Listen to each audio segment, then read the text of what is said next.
Hello, Carmel High School, and welcome to the 6th episode of the Officer Schoeff Show. I'm Jack Missler, joined as always by our very own Officer Schoeff. Today's episode, spring break is coming right around the corner. Yes.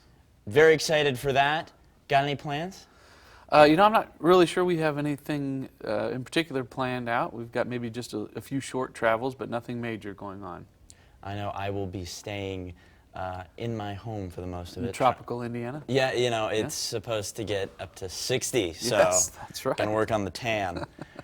I guess first question for you, spring break is always has a stigma around it. As spring break is the party. You go to Florida, you go to Mexico, you go somewhere and you have a great time.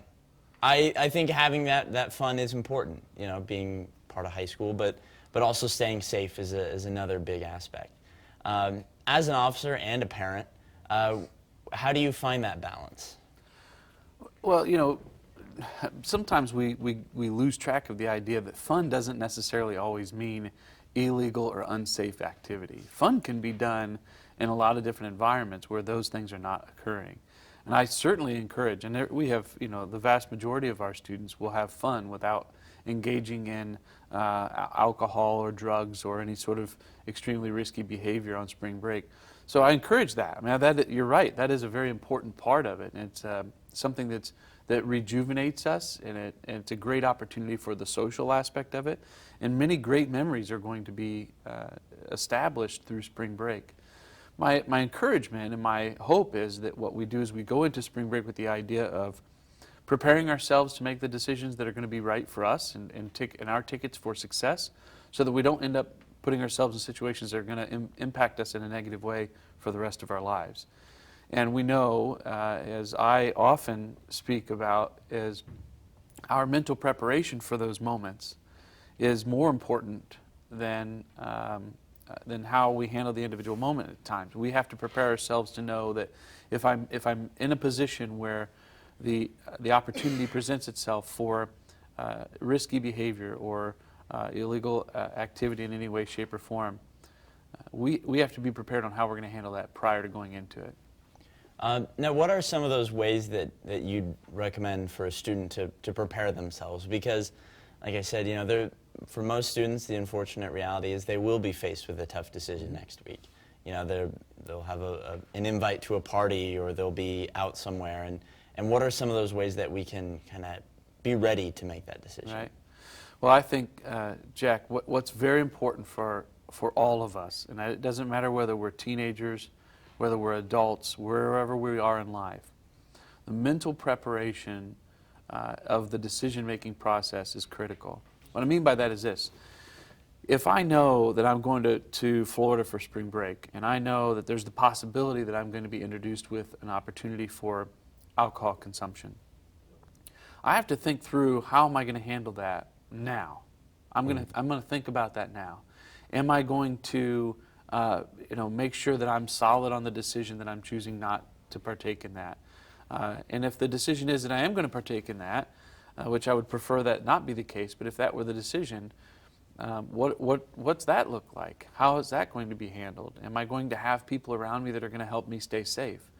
Am I going to put myself in situations where I'm alone, or where someone might be able to take advantage, or if all sorts of different things that are out there as possible negative consequences as a result of the use of something that sometimes we think is simple, of alcohol. But the reality of it is the teen brain doesn't have the ability to function the same way an adult brain does under the influence of alcohol. We know that. Studies show that. Behaviors have shown that. Experiences have shown that.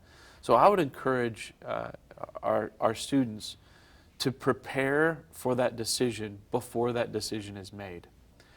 If you make the decision, which I would hope for that to be, which is I'm not going to partake in that. That's just not going to be my thing. I don't have to do that to enjoy myself and to have fun.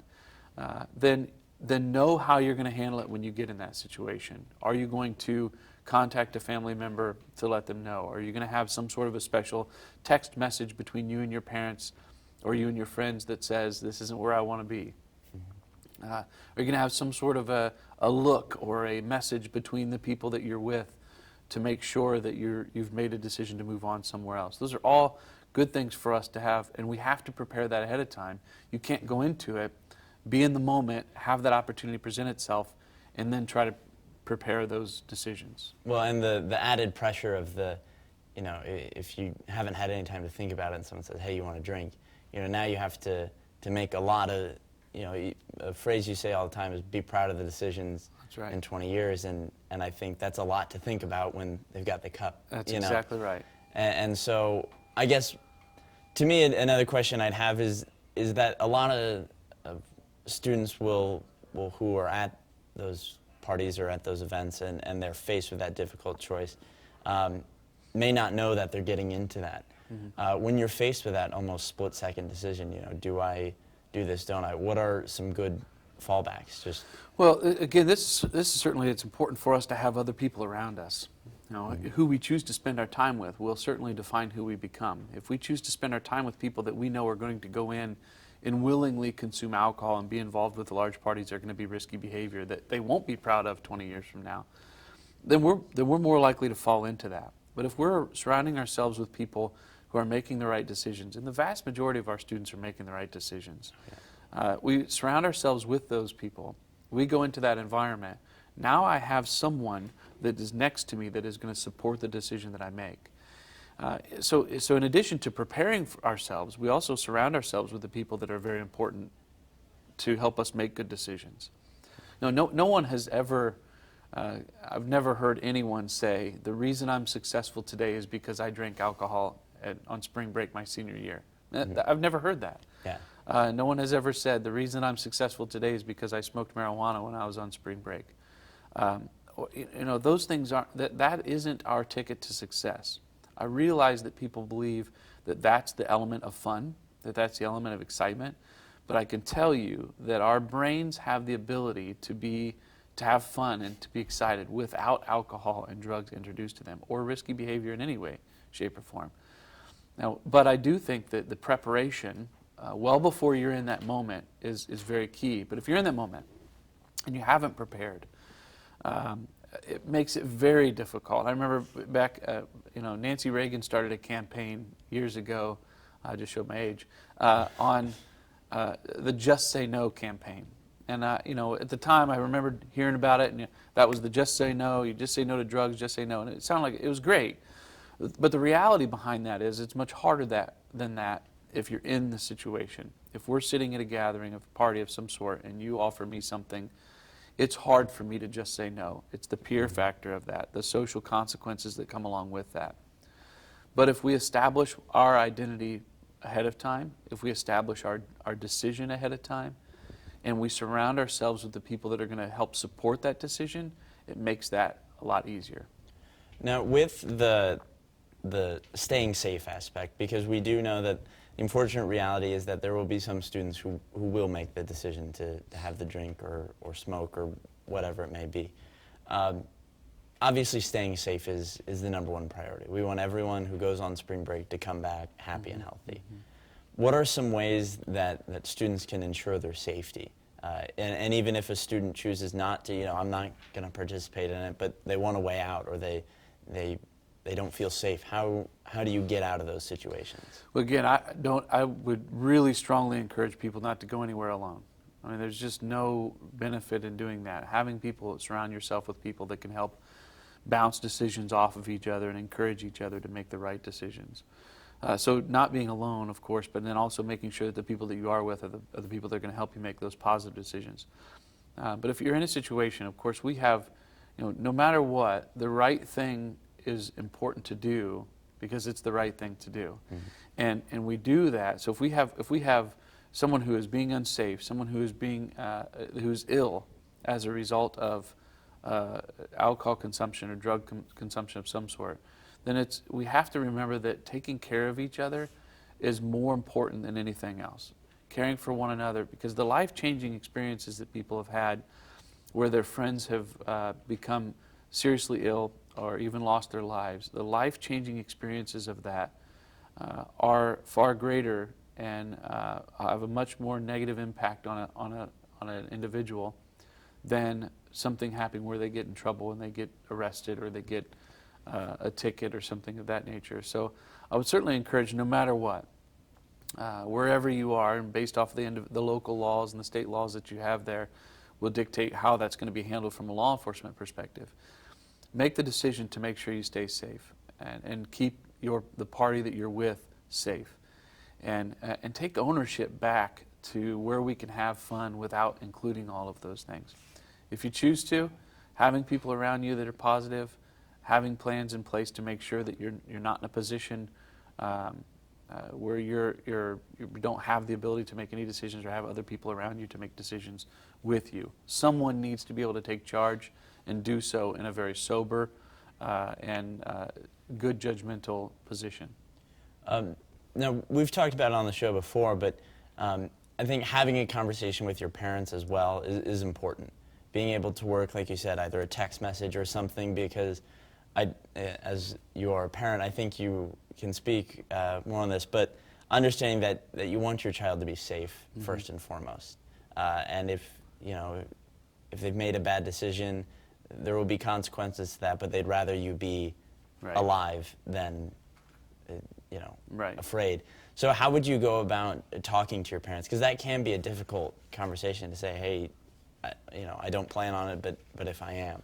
Well, the people that have the most difficult time talking to the parents, generally speaking, are those who are pre-planning to make the poor decisions.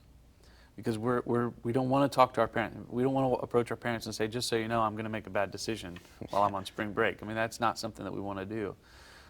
Those are the ones that are having the most difficult time talking with parents. And there's other factors out there, of course, as well. But so what I would encourage is that if you're going into this the right way, and you approach your parents and you explain to them, this is spring break, my intention is this.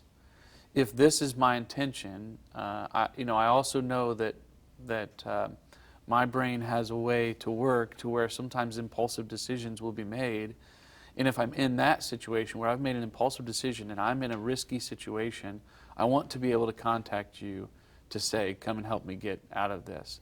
And what better way could you build trust and a relationship with your parents in letting them know up front and having that dialogue up front of saying, I don't plan on doing this, but I know my impulsivity, and I know that there's that possibility that something might be introduced and it might be hard for me to say no.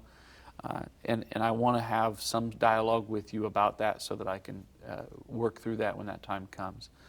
Now, the unfortunate part of this is all too often what we have are parents that will encourage drug or alcohol use while kids are on spring break. And not very often do we see that, but we certainly do see that. And again, I'll go back to my statement. Never have I heard someone say, I'm successful today because I drank when I was in high school, or I used drugs when I was in high school. It just doesn't, that's not heard. And I would encourage people to make the decisions, even if your parents are willing to allow you to.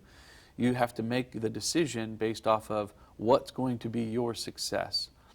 And think about the people that are around you that you're impacting. We get into a rut and thinking when we're teenagers that we're the only ones that are impacted by our decisions. But the reality of it is there's a lot of people around us that are impacted by those decisions. Our parents, our peers, our teachers. We have even if you want to use the police officer at the school, I can tell you in my heart of hearts, some of the most difficult things that I've ever experienced in my career is when I've heard of a student making a very poor decision, becoming ill or worse as a result of some of those decisions. And so if nothing else, you got to think about how you're impacting all the other people around you if understanding impacting your own body is not enough. And with that kind of community impact, I think, I know it's going to sound like a PSA, but don't drive. Yeah, if you've made that decision, there are, I think now with things like Uber and with the way we can communicate with everyone so quickly, I think the importance of staying safe and staying off the roads is huge. Because all too often you'll hear about the someone who got in their car and drove off. Yeah. And I would also, we've talked about this a little bit, you and I, but also if you are in a situation where it's been busted, so to speak, you have the police have arrived. I think you would agree in saying that it's always worth it if you are truly innocent, or you just need to encourage to talk to the police officers that are there. Work with them, because like we said, if you work with them, you're a lot more likely to have at least a better experience than if you fight or run. Yeah. Well, certainly, the driving part, I'll answer that first, and I'll just to say that there's absolutely no reason at this point in our society where we should have that. We have way too many opportunities and options that are out there. And again, it goes back to who do we surround ourselves with. A lot of the reason that people get behind the wheel when they drive is as they approach the situation, they're thinking to themselves, well, I'm not going to drive. And then the introduction of alcohol into their system impairs the judgment. That's the fundamental statement behind it. It impairs their judgment and their decision making. So now that once they introduce alcohol into their system, their decision making changes into, well, I can drive, I'm just fine. And we've heard countless number of stories over the years about kids who have, or people, not necessarily kids, who have chosen to consume alcohol and then drive, and there's negative consequences that come along with that. And you're right, with Uber and all the other different things that are going on, there's no reason for us to not have something in place there that we can make some good decisions. And that's certainly something that's important for us to do. Now, what we do with how we handle our friends and what the people that are around us and who we choose to spend our time with, that'll help us in that process, for sure. And to touch on the working with officers at an event. Yeah, we are looking for cooperation. I know sometimes certain elements of the media will portray this to be different, but the reality of it is we're looking to have a cooperative interaction anytime we're in the mix of things. We're either called or we come across a situation. The bigger piece of the puzzle is also what type of a person you are.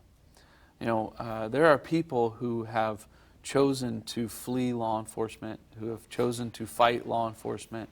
Some of that is as a result of the introduction of drugs or alcohol to their system. And again, their decision-making skills are not there.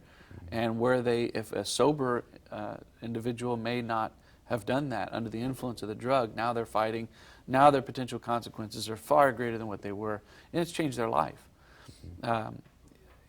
So the other part of that is those who have chosen, whether they have consumed the alcohol or drug or not, and they've chosen to say, here's where I am, I'm owning up to what decisions I've made, and I'm being cooperative with the officers that are here. That, to me, establishes a much stronger character and a level of integrity that is so much more impressive to me than anyone else who would choose to flee or fight a law enforcement officer. That defines who you are as an individual, as to how am I going to handle this situation and holding on to that integrity. Are there consequences? Yeah, there are. And there certainly are consequences, and that's tough. That's a difficult situation to deal with. But the potential consequences are far greater if you fight or flee law enforcement. And then again, your integrity, and who you are as an individual is so much defined by being cooperative and maintaining on the scene. I guess a final thing I want to touch on is overall, Carmel kids are great. We really, I think we can objectively say that our student body, one, we work with each other to ensure a safe environment, and two, I think as we enter into spring break, understanding that like you said, there are other ways to have fun. There are other ways that you can socialize with your friends and hang out and be in an environment that is safe. I guess, as any final thoughts or messages to students before they go out? Well, first of all, I want you to have fun. I want you to enjoy the week that you have, week and a little extra that you have off. I mean, it's so important to do that. Enjoy yourself. Enjoy the weather if you have the opportunity to go someplace tropical. If you're like me and Jack here, enjoy the 60-degree Indiana weather or wherever you may be. Just enjoy it. Enjoy the time off. Get rejuvenated. Get started back up for our last quarter of school here, and especially those of you that are seniors, finish strong. Know that what you're doing now will impact you for years to come. And I would certainly encourage you to know that every decision you make, every person you come across, is a bridge to be made, and you have a choice as to whether or not you're going to build it or you're going to burn it down. And those positive decisions and those good decisions that are being made are going to impact you in a positive way for 20 plus years of your life, whereas the negative decisions are also going to impact you in a much negative way. So as you mentioned earlier, my saying of know that your decisions must be made knowing that you're going to be proud of them 20 years from now. Well, thank you for being on the show, as always. And Carmel, do stay safe out there, but enjoy yourself. I'm Jack Nissler and Officer Schoeff, and we'll see you later.